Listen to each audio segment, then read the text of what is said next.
And we're back. Another edition here, Stripe Show podcast. I'm your host, Travis Fulton. Thank you for making us part of your day. Stripe Show here on the road this week. Been following along at Travis Fulton Golf on Instagram, at Travis Fulton on Twitter. You know, we're up here in Ohio right now, and we are at the About Golf Simulators headquarters just outside of Toledo, Ohio. And as you know, I've got a brand new studio that's in the process of being built in the About Golf Simulator.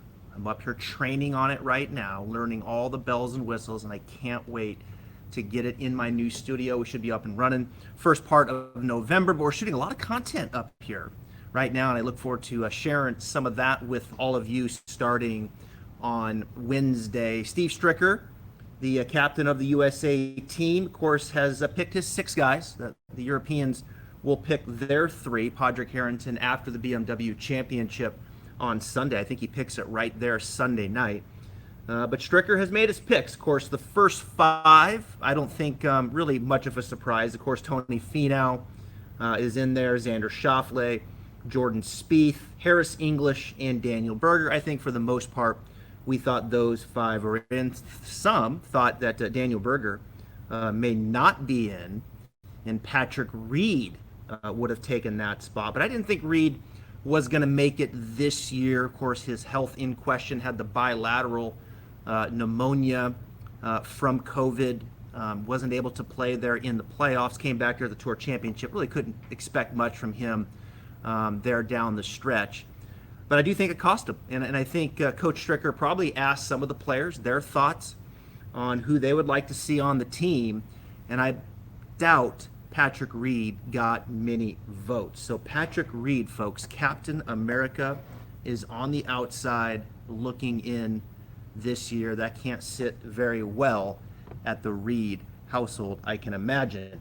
Now, Scottie Scheffler, he gets that 6th spot. You know, if you've been listening to the podcast, you've been following my stuff, I've been touting Sam Burns. I've been on him for the last couple years. I think he's a terrific player. I think he's the real deal. He had a win this year. But Stricker went with Scottie Scheffler, and one would have to think, of course, with Scheffler, when you look at his strengths, he's a terrific driver of the golf ball. He's got good length, he's accurate, and he's a pretty underrated short game player as well. My concern with Scheffler is he can get very chilly with that putter. But you also have to think that maybe there's a Team Texas that might be putting together here from an alternate shot standpoint, with Jordan Spieth and Scottie Scheffler being teammates, of course, at the University of Texas. They played a lot of golf together, so perhaps there is a team in the making between those two. Because one of the things that Stricker has to figure out this year, and where the Americans have been terrible in years past, is the alternate shot. We are not good alternate shot players. We're not good at team golf, period. As you can see from the Solheim Cup, as the Europeans won again, that's 4 of the last 6.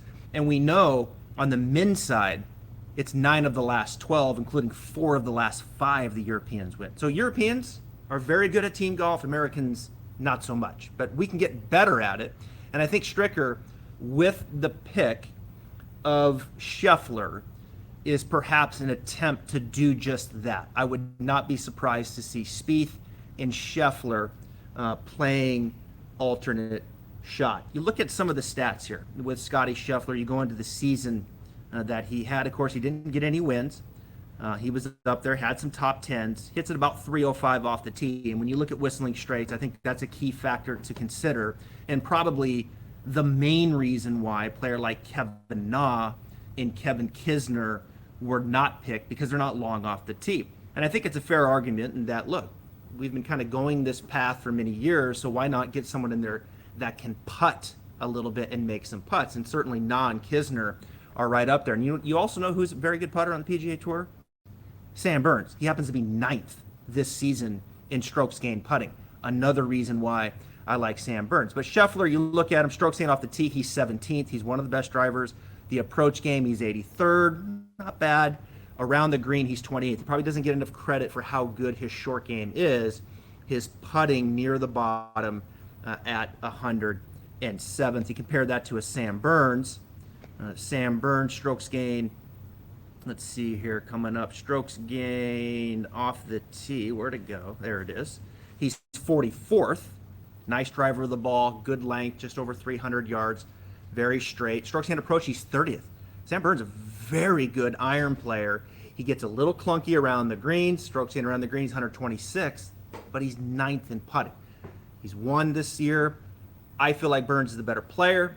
I feel like he's more reliable with the irons and the putter, but I think the Scheffler move is perhaps strictly in playing with speed, and I do believe that the feedback that Stricker received from a Jordan Spieth, from a Justin Thomas, perhaps more than anybody, even Morikawa, went a long ways in leaving Reed off the team and getting Scheffler on the team. So you start thinking about some of the potential matchups that we might see here.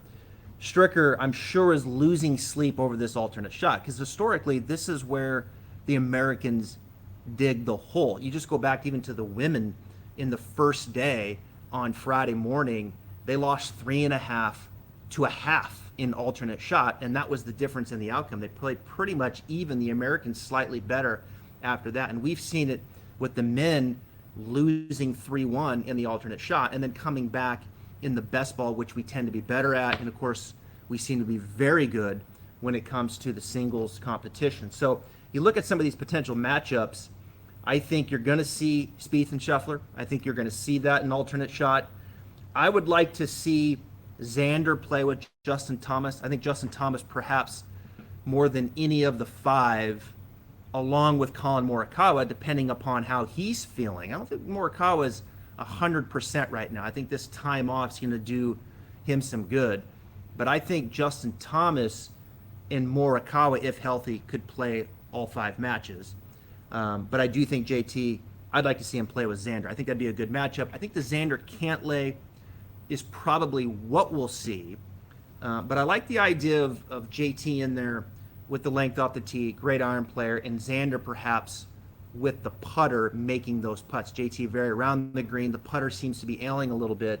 I like JT with Xander, and I like Cantlay with Morikawa. They kind of fit that temperament together, and I think no friction between those two. I think it'd be a very good matchup. And I also like Harris English in Daniel Berger. I think Harris English probably not getting enough credit. He gets a little bit overlooked. He's won twice this year. Very solid player. You look at Harris English's stats, there's no weaknesses, folks. He's a good driver. He's a good iron player. And let me tell you something. The guy can putt. You want putters on your team? Harris English is one of the best putters, I'll go ahead and say, in the world. So I kind of like him with the ball striking of Daniel Berger. I think would be a very interesting team from the alternate shot standpoint. So those are some of the guys that I'm looking at there. And then I think you get into the best ball situation. I think that's where you're going to see your big hitters. You're going to see Brooks with Finau. I think that would be a very good matchup. I like the idea of Finau with the confident Brooks and just freewheeling it, right? Brooks is kind of that stable, confident player. Hey, Finau, just go swing and play and make 7 birdies per round like he does. He's up there in the top 3 in total birdies throughout the whole season. And you also, who's in the top 3 and for the season in birdies is Sam Burns. Anyway, I've probably made my point there. Dustin Johnson, I think, will be playing with Bryson. I think it's probably going to be a really popular topic in the room with the captains is who we're going to put with Bryson. I don't think Bryson's going to play alternate shot. I think that is potential for disaster. But I do think in best ball, go get it along with DJ. DJ probably doesn't even know who he's playing with. He doesn't care. Let's go win a match.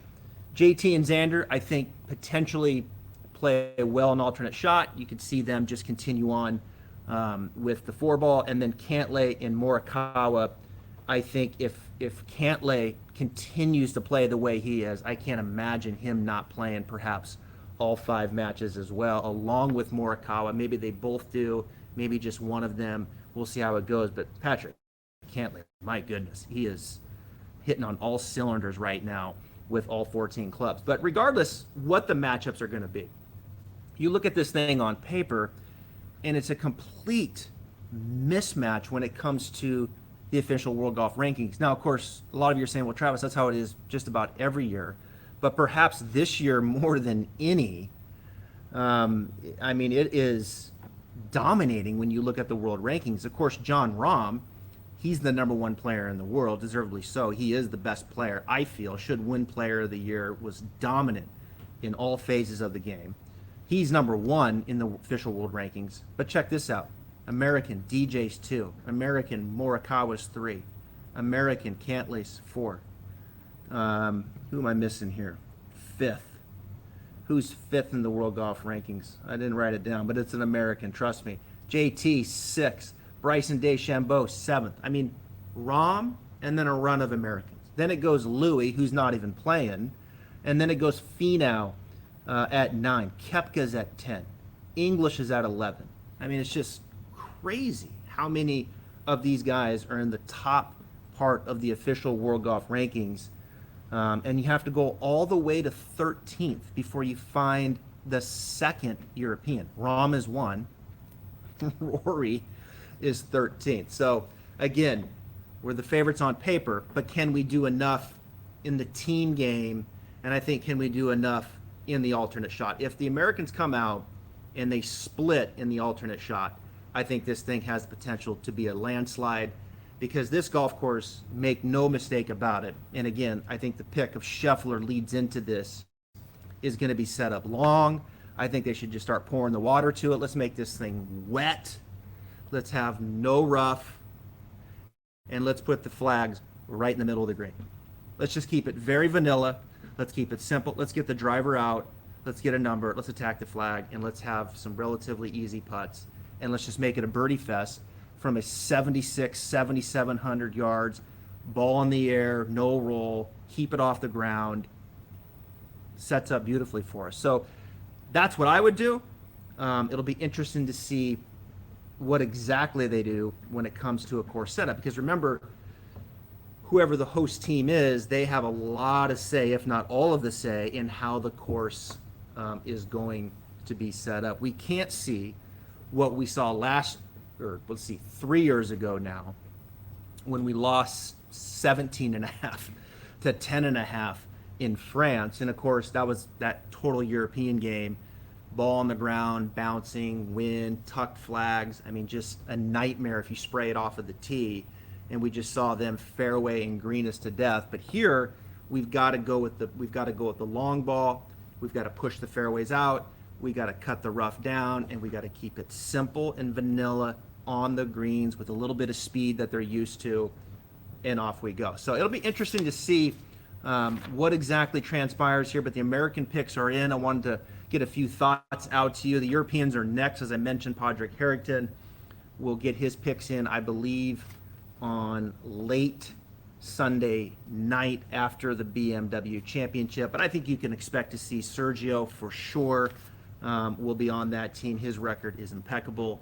I think Ian Poulter for sure will be on that team. I think it'll come down to that last pick. Does he want to go with the veteran like Justin Rose, or does he want to get a rookie in there like a Rasmus Højgaard or a Guido Mazzoli? You know, there's some options that he can do there.